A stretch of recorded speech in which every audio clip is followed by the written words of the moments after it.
culture. Rapping, we do it for the whole squad. We was down, but we came back. We lost it all, but we came right. They can never hold us. They can never hold us. What's up, my Silverback Gorilla Gang family? We back with another one, man. I told y'all I was coming back with a part 2, so I'm gonna give y'all a part 2. But first and foremost, before we get started, giving all thanks to the Almighty Jesus Christ, Yeshua, Almighty Most High Father God, Yahweh, the King of all kings, ruler of all nations. Now, when we get into this story, man, for those of you who watched the last video of when I told y'all the story about how my ex-mama tried to smash, yes, my ex-mama tried to smash. If you watched that last video, then we about to go ahead and pick up where we left off. If you haven't, go ahead and watch that video so you'll understand what's going on. But for those of you who know, let's go. Once she kicked me out and we got into that altercation in front of the crib, and all the people witnessed it, looked around, all those people was outside, from the neighbors to the little kids and just everybody outside, and I heard the police sirens going crazy. I took off running up the block, and I went up the block, I went around the corner, and I went into an alley, right, to dip off. My ex, she followed me. She came with me. And at the time, I told her, no, stay with your mama. You know what I'm saying? Like, y'all two peas in a pod. Stay with your mama. Because one thing I'm not going to do, one thing I'm not doing, I am not going to ever try to pull a woman away from her mother and get her to be on my side and go against her mother. I'm not into that. If you decide to choose your mother's side or you decide to choose my side, that's your own choice of your own doing. But I'm going to advocate for you to choose your mother's side, before you choose my side. And so when we dipped off and we in the alley, I told her, what you doing? Go back with your mama, And she was like, nah, she tripping or whatever. She was like, I'm about to call my aunt. And when I call my aunt, I'm going to have her come and meet us here in the alley and pick you up. So I'm like, all right, whatever. At that time, really ain't had no choice. Because when I tell you the police sirens was going crazy, I mean, cop after cop after cop after cop was flying by. You would think a real crime had happened, you know what I mean? But it was just the nosy neighbors calling the police, because they seen what was about to take place. And to be honest with you, they was more so calling the police on her because she the one who had the weapon. She the one who came outside with the bat. You get what I'm saying? So she was the one who opposed the real threat, and she was the aggressor. You know what I'm saying? I was leaving. I wasn't, yelling and going all irate. That was her. So it wasn't me with the issue or with the problem. It was her mother. And mind you, if I was wrong about anything, I'm man enough to say, hey, I was bogus for this. I was bogus for that. I was wrong for this. I was wrong for that. But in this situation, I did absolutely nothing wrong. Nothing wrong. And from the story that I told y'all, I have no reason to lie. For the story that I told y'all go back and y'all dissect it, and you tell me, what did I do wrong? Could I have made better judgment as far as once she tried to smash, I should have told, my girl, hey, your mama tried to smash me. Your cousin tried to smash. I should have told my girl that. Yeah, that's probably the only piece where I probably fucked up at, or probably should have left in general. But I was trying to avoid all the bullshit. You know what I'm saying? The stumbling blocks that were being thrown out there, I was trying to jump over them. You know what I'm saying? Go around them. You know what I mean? I wasn't trying to deal with. As far as actual actions, I did nothing wrong. So we in the alley, police going by, siren after siren. And she calls her auntie. Her auntie pulls up. We get in the car and we go back to her auntie crib. Now remember I told y'all her cousin lived like 2 blocks up. Well, this is the same crib because the auntie that came and picked us up was her cousin's mother, which is her mother's sister. So we go back to her crib. When we get to her crib, I call my mama. Let her know what's going on. So my mama comes out there, she picks me up, and we go back to the west side. So we go back to the west side, tell my mama what's going on, and my mama was pissed. Like, she was mad. Now, granted, when I got kicked out, when she kicked me out, I don't blame her for that because, as far as my mother, when my mother kicked me out, I don't blame her for that because she did exactly what she was supposed to do. She really didn't have a choice because at the age of 17, with me being a street dude at the time and really out here heavy in the streets, and back then, you know, I used to like to fight, you know what I mean? So I was rough. And when you got that type of dude living in your house who not following your rules as a single mother, there's nothing else you can do other than kick him out. And you can't get a belt and whoop him. You know what I'm saying? Like, that shit ain't working. So she had no other choice but to kick me out based on how I was acting, you know, based on the lifestyle that I was living. And she warned me a bunch of times, like, hey, you know, don't be getting yourself involved with this, that, and the third. Otherwise, you're going to have to get out of my house because I don't want that, you know what I'm saying, around my crib. So I understood that. So she wasn't wrong at all. You know, I brought that on myself. When my mama kicked me out, I brought that upon myself. You know what I'm saying? Not listening, being disrespectful, talking back, thinking I was grown at 17. That was my fault. And like I told you, I could take accountability when I'm wrong. I was wrong, so I take accountability for that. Now, come back to the OG crib. Little time goes by, and as this time goes by, my ex, she was bringing the kid who I thought was mine out to see me every weekend. So I would spend time with him every weekend. So he'll come out there, we'll kick it, go for a walk, and everything was going real cool for a while. All the way up until he was 2.5, things were going smooth, things was going cool. But I had some reserve. I had some questions in the back of my mind because we're going to go back. We're going to rewind to when she had him. When she gave birth in the hospital to him, I was there. Like I told y'all before, I cut the umbilical cord, the whole 9 yards. But when you have a kid, for those of you women who've had kids, y'all know, when you have a kid, after you give birth, they have to take the baby out the room and they have to do some tests, run some tests, and, you know, do the necessary things that they need to do after you give birth. Well, that's what they did. After he was born, they took him out the room to run the test that they needed to do. And while they were doing that, I had told her, I said, hey, while we're here, just to knock it out, get it out the way so there's no ifs, ands, buts about it, let's go ahead and get the DNA test done while we're here. Get it done and over with so we won't have to worry about it in the future. She tells me, are you still on that? You serious? You dumb, stupid, or dumb. You still talking about that? You still on that? Yes, I'm still on. Why the fuck wouldn't I be on that? You understand what's going on. I understand what's going on.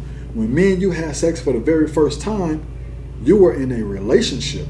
Like I said, when I moved in that crib, the day I moved in, her boyfriend was sitting right there on the couch. They could have had sex right before she came and got me, for all I know. You were in a relationship with this guy. A relationship. The day me and you smashed was the day that y'all broke up. So I need to know for my own sanity and clarity, and I would think that you would want to know too. So after I told her that and she said that, she just had this vibe about her like she wasn't with it. So when the doctor comes back in the room, she tells the doctor, oh, can I speak with you for a minute? Now when she says, can I speak with you for a minute? I'm like, maybe it's something she want to ask the doctor, right? But the doctor comes over and they have like a little whispering session. And then the doctor asks me, excuse me, can you step out in the hall for a second? Step out in the hall for a second? For what? I'm like, this is some weird shit going on here. Some strange is going on. But I'm like, whatever. You know, I'm not even finna sit up and argue with it. Whatever. I go out into the hall and I go right outside the door and I'm thinking to myself, I'm gonna use this opportunity to ask the doctor when he comes out if we could go ahead and get that DNA test done real quick. So I step outside the door, and I'm right outside the door of the room. They're in there doing their little whispering and shit. Then the doctor comes out, and I tell him, I'm like, hey, yo, doc, I was wondering why we're here, if we could get a quick DNA test done real quick, just so that I can be sure that this child is mine. The doctor tells me, oh no, sorry, we don't do that here. What? Bro, what are you talking about, man? Are you dumb, stupid, or dumb? Now, granted, I understand that's not what we came for. I understand that that may not be protocol, proper procedure, but this is a damn hospital. You got the tools somewhere in this motherfucking building. There's no way that you can do this at a clinic, but you can't do it at a hospital. There's no way that a clinic has more materials than a damn hospital. So when he said that, I felt like there was some fishy shit going on, because now I'm starting to put pieces together. Okay, I know that's cap, but what the fuck was y'all in there whispering about? So I go back in the room, and I'm a little pissed off right now because of the bullshit that the doctor just said. That, oh, they can't do that at the hospital. They can't run a DNA test. Now, come later to find out, I understand that when you at a hospital, the nurses, the doctors, the hospital, their care and their attention is on the patient. Strictly the patient, not the patient's family, you know what I'm saying? Not the patient's friends, strictly the patient.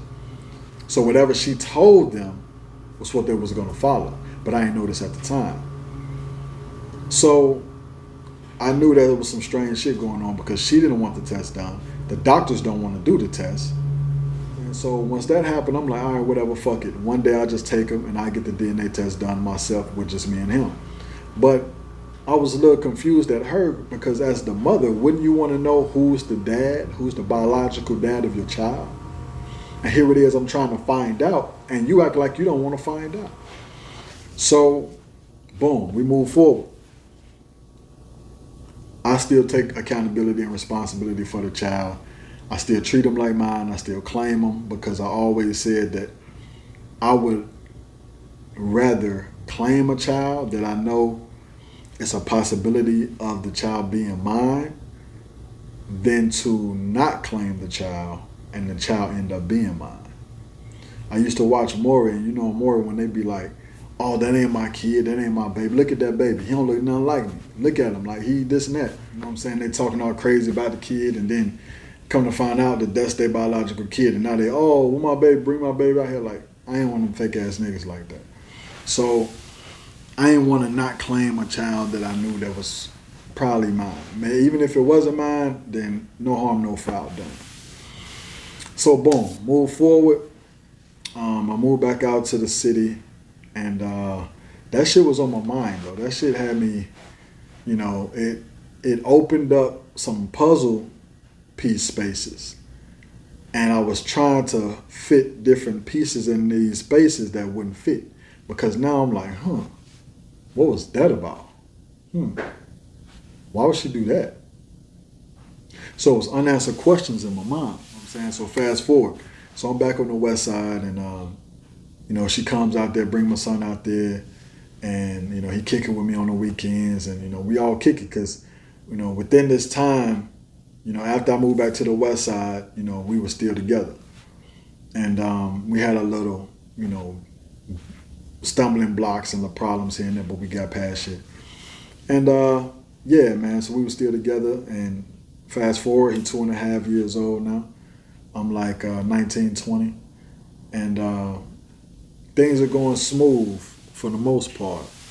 She brings my son out there, and me, her, and him kick it on the weekends, and things was, you know what I'm saying, things was looking up at one point. It was positive. And I started to think to myself, like, man, I got to do something, you know. I can't keep running the streets. You know what I'm saying? I can't keep being this type of person because I'm a dad now. When you're a dad, you gotta think like a dad. You gotta move like a dad. You know what I mean? You can't be out here involved in stupid shit, or you can't be out here putting yourself at risk for dumb shit when you have a child. You know what I mean? You gotta start thinking for your child. You can't think for yourself no more. So now I'm trying to think for him. Now I'm trying to make better decisions for my life. So I get a job. I start working at a clothing store at the mall. I worked at a couple clothing stores at the mall. One was a kids clothing store, and I got that job right after he was born. I actually got that job because that's how I was able to get him so much stuff. Because, working in retail or working at restaurants, you're not making that much money if you're working low level. You know what I mean? So I wasn't making a ton of money. It was only, it was minimum wage type of, checks. But at the same time, I had discounts. So I would get discounts on kids' clothes. So I would be able to get him, more clothes than I would have if I didn't have a discount. And that's why I took the job at the kids' clothing store. But even that wasn't enough, because after I buy him clothes, shoes, diapers, wipes, formula, now I have no money for the rest of the week to eat on, for lunch. So I'm like, something else got to give. So I start brainstorming. What can I do? What else can I do positive where I can bring in more money? And the only thing I could come up with was join the Army. So I went to the Army recruiting office, and I walked in there, tried to sign up, and they asked me, do you have a high school diploma? I'm like, nah. They're like, you got a GED? I'm like, nah. So they're like, well, we can't let you in without a high school diploma or a GED. So I was like, all right. So they told me, they was like, what job were you looking to do in the Army, if you were to get into the Army? And I was doing a little research and trying to look at the jobs that paid decent, where you didn't have to be a genius. You get what I'm saying? So I was like, infantry. Hey, bro, come on now, dog. I was thinking about doing infantry. And they was like, what? Oh, come on, sit down. We go ahead and get you started. And I'm like, I thought you just said I got to have a high school diploma or a GED. They're like, yeah, don't worry about that. You'll get that in basic. Don't worry about that. So I'm like, that's kind of weird. Y'all were just ready to send me out of here, but as soon as I said infantry, now y'all want me to sit down and sign paperwork.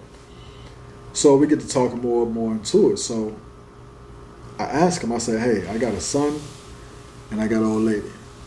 And I don't want to be one of those guys that go off and gone for 6 months or a year and not able to see my family. So I'm like, is it a way that they can come with me? And the guy was like, well, yeah, they can, but you got to be married. You and the mother got to get married first, and then her and your son can come over there and be stationed, and you guys can have housing where y'all can live together. So I'm like, okay, bet, that's what I want to do. So I say, let's hold off on this paperwork. I'm going to go marry her real quick, and then I'm going to come back and I'm going to sign and join up. And they're like, you sure? We could go ahead and get you going. I'm like, nah, I'm going to marry her first because I want them to come with me. So I leave the Army recruiting office. About another week go by, I get my next paycheck. I go to the jewelry store. It wasn't much, you know what I'm saying? But I go to the jewelry store and I get a ring. I get this ring, and this is the ring that I'm going to propose to her with. So I say, okay, next weekend when they come over, I'm going to propose to her. So next weekend they come over, her and my son, and me and my son, we go for a walk. And I remember I was backpedaling, and he run into me, and he goes to fall, and he starts to cry. And I tell him, nah, shake that shit off, get up. He gets up, and he shake it off, and he walking. And I'm like, yeah, see, that's what dads need to do. You got to teach your son how to be tough, how to be rough. You got to teach him how, in this world, things not always going to go according to plan. You got to teach him not to react off your emotions and your feelings all the time, or at all if you can help it. But I remember we was going to a restaurant, and me and him was walking, and I just got some good memories, of spending time back there. Even of that weekend, it was some good memories. Even later that night, we was at the house, and me, him, my old lady, my mama, my granny, we was all in the crib just kicking it. And I remember he was running around, and we're eating good food, and it's all positive vibes. And I got a ring that she don't even know that I got, because I'm about to propose tomorrow. So boom, the night before the proposal, we was getting ready to go to bed. I still remember we was getting ready to go to bed. Her phone was laying on the bed, and her phone rings. Her phone rings, and she hit the end button. I'm like, why you didn't pick it up? Oh, that's nobody. Well, if it's nobody, who is it? No, it's nobody. How you know it's nobody? And the person calls again. And I tell her, pick it up.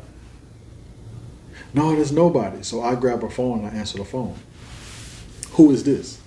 Who is this? This her man, nigga. Who the fuck is this? How you her man? I'm her man. Really? Bitch, you sound stupid. You sound very ignorant. Really? That's what we doing? All right. So I throw the phone. Not at her, but I throw the phone. And I'm like, that's what we doing? And she like, no, it's not like that. He's just a friend. And my cousin works at the bowling alley, and he came up to the bowling alley, and they was talking, and he would ask how I was doing. So she gave him my number and blah, blah, blah, blah. I'm like, first of all, this is how I know that that's bullshit. Because if that was the case, if it was just a friend, why you didn't just answer the phone and be like, hey, what up? If it was just a friend. If it was just a friend, then why did he say on the phone that he's your nigga? If he's just a friend. Because if he's just a friend, he's not going to say that. So, and not only that, but if he's just a friend, why isn't he respecting your relationship? If he was just a friend, as soon as I said that I'm your man, he would have been like, oh, my bad, homie. I'm just a homie. Woo, woo. He wouldn't have said he your nigga. So, boom. I'm mad. I tell you, you know what? This relationship between me and you, shorty, is over with, and it'll never be again. So tomorrow, you can get your shit and get the fuck out. Me and you are done. But I'm still going to have a relationship with my son.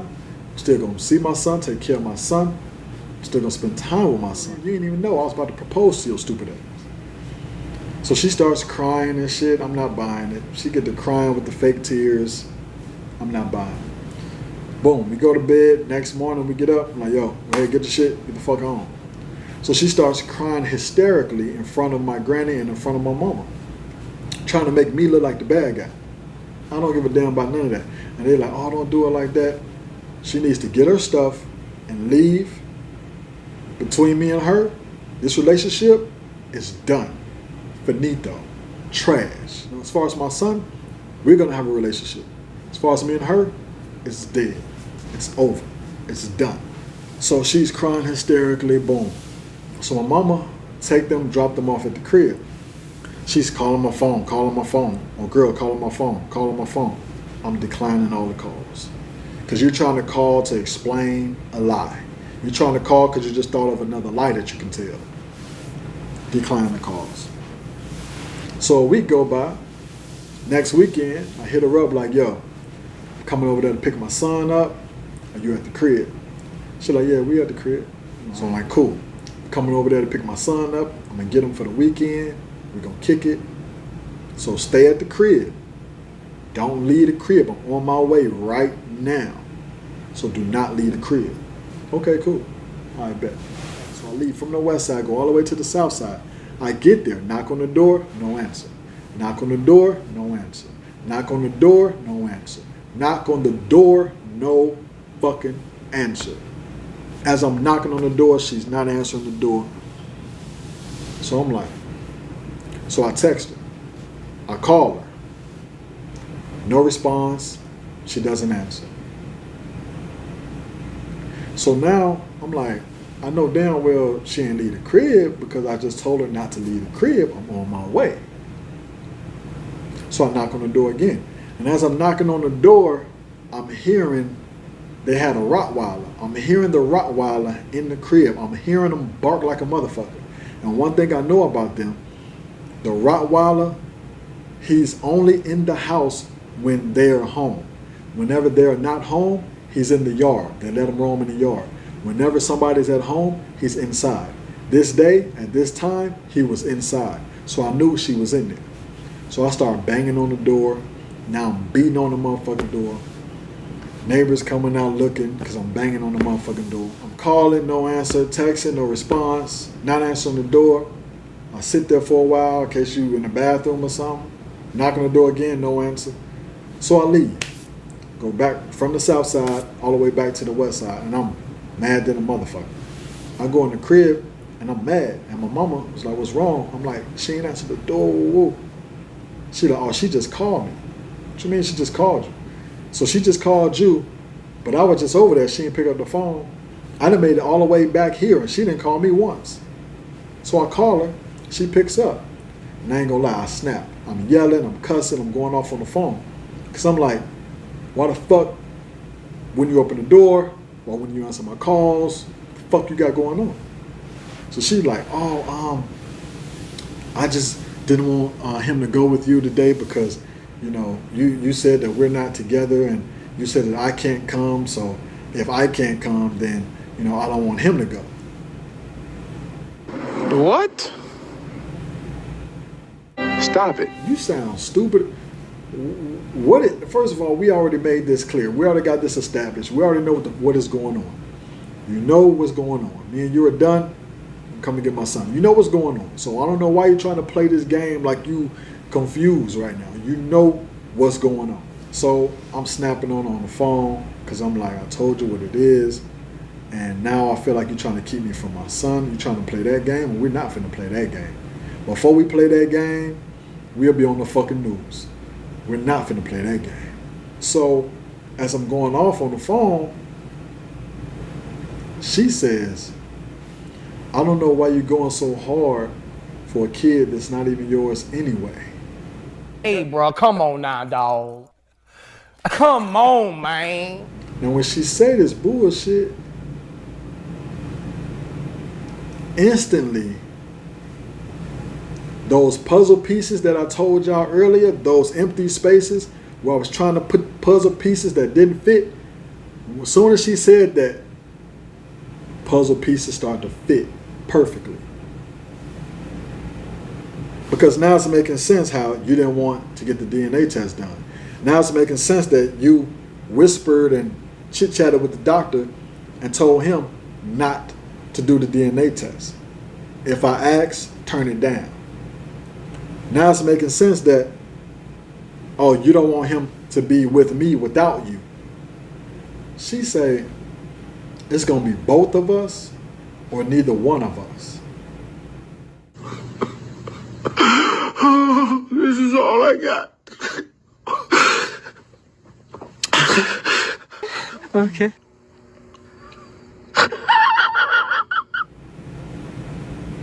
So as soon as she said that, I start snapping even more on the phone.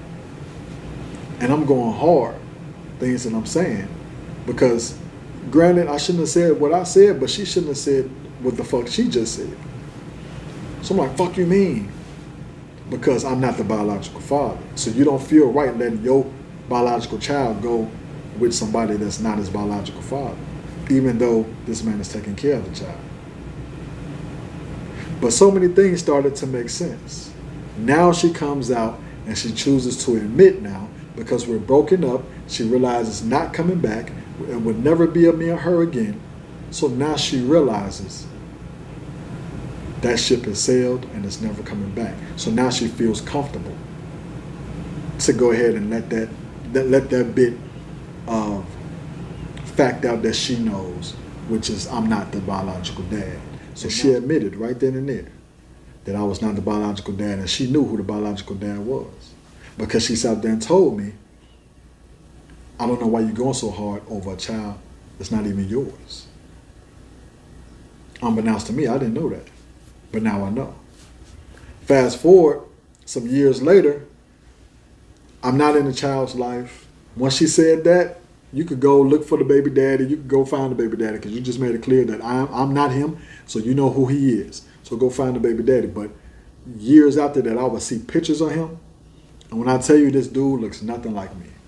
Nothing like me at all. Nothing like me. And when I would see the pictures, it just put confirmation on top of what she already said, which is he is not mine. And that is a fact. Now, there's more to that because I ended up finding out some tea, which y'all call it, on who the biological dad is. And the biological dad is not who I thought it was. Her ex, the guy who was sitting on that couch when I walked in that house, who she was in a relationship with, that's who I thought the biological dad was, because they were in a relationship when I moved in. So that's who I thought it was. It was between me and him. Come to find out, it's not me. Come to find out, it's not him. It's somebody else. And I'll get into that in the next video. If y'all want a part 3, let me know in the comment if y'all want a part 3 to this video, man, because when I tell you who the baby daddy ended up being, is crazy work. You understand? Crazy work, man. Crazy work. I did not expect that. I didn't know that. That shit was, usually I'm pretty good at, kind of putting shit together, right? On your little mystery detective type shit. But who the baby daddy ended up being, bro, I did not see that coming at all. Not even a little bit. But if y'all want that, let me know in the comments. All right, man, I'm going to get up out of here, man. If y'all like that video, go ahead, hit that like, drop a comment, man. Let me know what y'all think about this story, about this situation, man. The situation was crazy. To all my Silverback Gorilla Gang family, I love y'all. I appreciate y'all. If you have not become a part of this family, go ahead, hit that like, hit that subscribe, become a part of this amazing family. And until next time, Silverback Gorilla Gang.